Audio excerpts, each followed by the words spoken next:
Well, we've got to the first undisputed king of this new country. They've got a king, they've got a country, and well, now they need a name for their country. I mean, if you're going to have a country, you have to have a name. If you're going to have a king, you have to have a kingdom for your king to have to be king of. How embarrassing would that be to be the king of a country that didn't have a name? How would you introduce yourself to other kings at a king's conference or something? Well, they need to have a name for this new nation. And for a name for their new nation, they go way back in the story. Way back in the story, they tell about their ancestors and where they say their ancestors went and what happened to them. They go all the way back to a story about a man they call their third patriarch. So far, I've mentioned to you Abraham, the first patriarch. I've mentioned in passing Isaac, Abraham's son, the second patriarch. Well, now they go to a story about their third patriarch, Abraham's grandson, Isaac's son, a guy named Jacob. They go back to a story about their third patriarch, Jacob. And, in fact, a story about Jacob and his brother, Esau. Actually, his twin brother. They go back to a story about these two twin brothers to find a name for their new nation. Well, the Jacob cycle, the stories about Jacob are found in the book of Genesis, the first book in the Hebrew Bible, what Christians call the Old Testament. And there'll be some information about that in a different session. Well, there's all kinds of different Jacob stories, but at one point Jacob does something which probably doesn't mean an awful lot to you and me. It probably doesn't make an awful lot of sense to most 21st century Americans. It's certainly not a contemporary American thing to do. But, well, Jacob steals his brother's blessing from their father. Probably doesn't mean an awful lot to us. But it was a big deal in Hebrew families. At every time, at a certain point in a Hebrew family's life, um, usually when the father is getting older and realizes that he's going to die, then the father goes into the tent, and one by one the children come in, and the father says some nice things about the child, points out some good character traits and moral qualities and characteristics, and says some good things about the child, and then prays a special prayer blessing over the child. Well, it's not a 21st century American kind of. It might not mean an awful lot to us, but anyway, the time comes and Jacob goes into his father's tent. He goes into Isaac's tent. He gets his own blessing as Jacob, and then he leaves the tent, and then he goes back into the tent pretending to be Esau. Remember, these are twin brothers. In the Hebrew, it says that in the story it says that Isaac, the father, that his eyes are dim. He's old and his eyes are dim. That means that his eyesight is affected by age. He doesn't realize that he's not speaking to Esau, and he gives Jacob Esau's blessing. Well, like I said, this probably doesn't mean an awful lot to you and me, but it means an awful lot to Esau, because when Esau finds out that Jacob has stolen his blessing from his father, Esau says, "I'm going to kill him," and he's serious too. Well, Jacob has to leave. He has to leave home. There's all kinds of places for him to go, I guess, but he decides to go all the way back to Mesopotamia. He leaves the land of Canaan, goes all the way back to ancient Sumer, down the southern part of Mesopotamia. There he meets up with some of Abraham's family. He meets up with, I guess they're his third cousins by now. He gets a job working for one of them. He makes an awful lot of money, becomes very, very wealthy. He marries two women. Between them, they have 12 sons and at least one daughter by name. Probably more daughters than that. And, well, life settles down for Joseph, but he can't get over what he's done to his brother. He can't get over what he's done to his brother, and although it probably doesn't mean an awful lot to you and me, this is really pretty cruddy stuff to do, you know. To play a trick on your old man and trick your father and your old blind father into giving you your twin brother's blessing. I mean, this is pretty scuzzy behavior. I mean, this is low stuff, okay? And well, he can't get over what he's done to his brother. And no matter how much pleasure he gets from watching his family grow up, no matter how much money he makes and property he amasses and wealth he gains, um, he's got the guilty conscience. And finally, he decides, I've got to go back home. I've got to face up to what I've done. I've got to face my brother. And one way or the other, it's going to be over. Either my brother kills me like he said he was going to, or he forgives me. But one way or the other, this guilt has got to go. I can't go on living with this guilty conscience. And so he sells off his property, his land, and his houses, and he buys tents and sheep and goats and heads out into the desert, heads out into the wilderness. You may have picked up on this by now in the stories. It's a common motif in the Hebrew story: civilization, non-civilization. Going into the city, leaving the city, heading out into the wilderness, out into the desert, and then back into the city. There's this ongoing back and forth between civilization and non-civilization, the civilized world and the uncivilized world, the city and the wilderness, back and forth and back and forth. Well, Jacob heads out, leaves the city in Sumer, heads back into the desert, and eventually makes it back to the old homeland and makes it back to Canaan. He gets about a day's journey from his brother's home, and he sends forward a messenger. And the message says, your brother Jacob is coming home, and he wants to meet with you in the morning.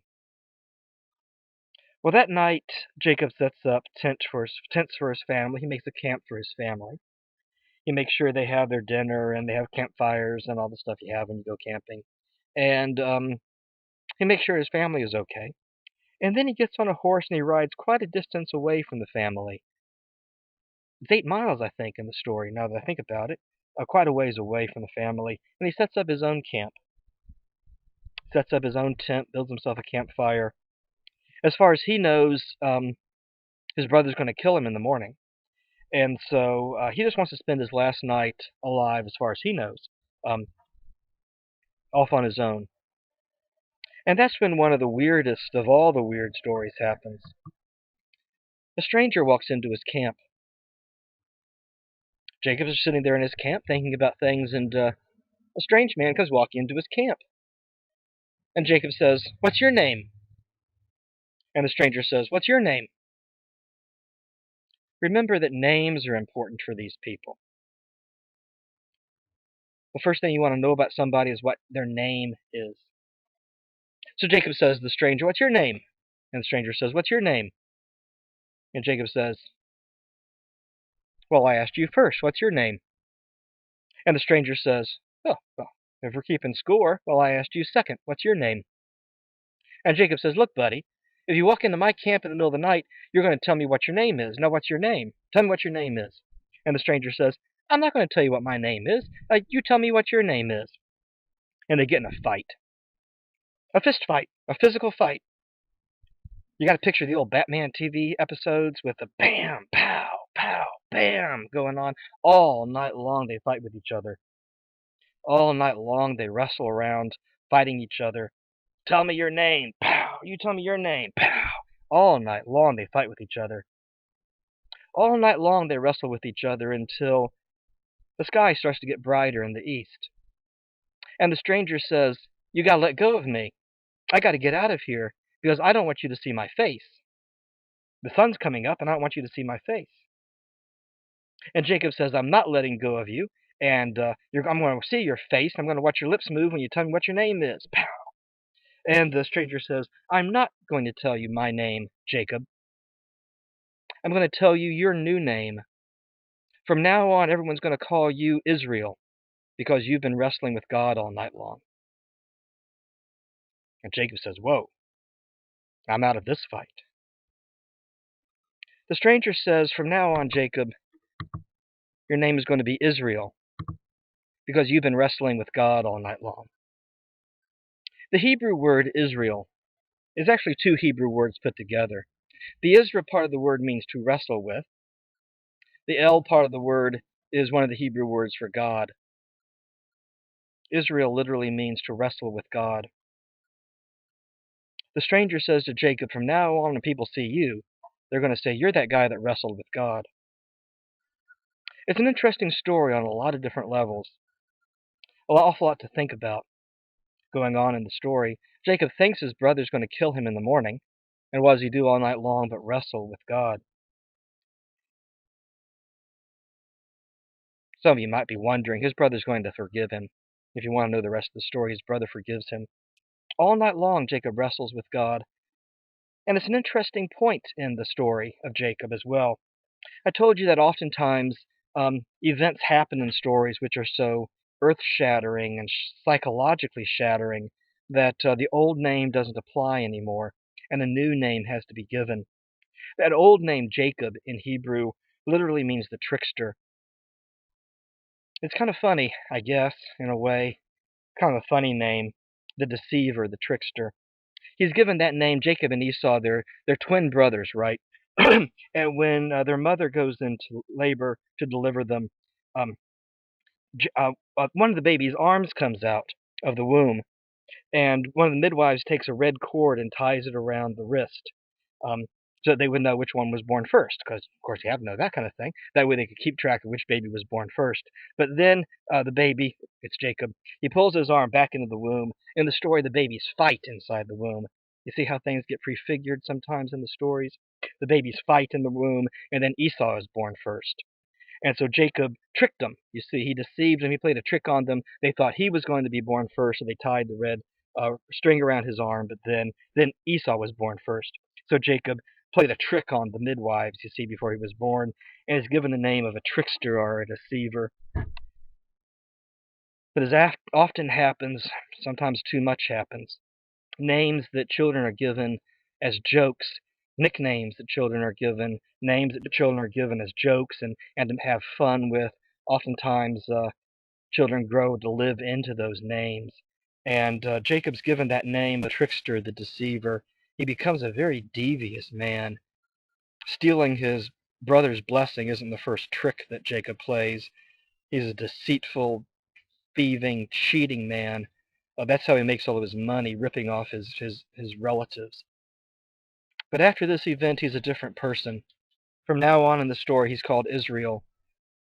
And when the people see him, they say, "You're that guy that wrestled with God." That old name doesn't apply anymore. He's a very different person in the stories after this event. And it's also an interesting name for these people to choose for their own nation. Who are you people? Well, we're the people who wrestle with God. We're the people who are always in that kind of argument, always a little bit of that unhappiness. We're those kind of people that wrestle with God. God, you said you'd come up with a plan. It's an interesting name to come up and to give to this new nation. And so David, back to the chronology now, David becomes the first king of this new nation, the nation of Israel.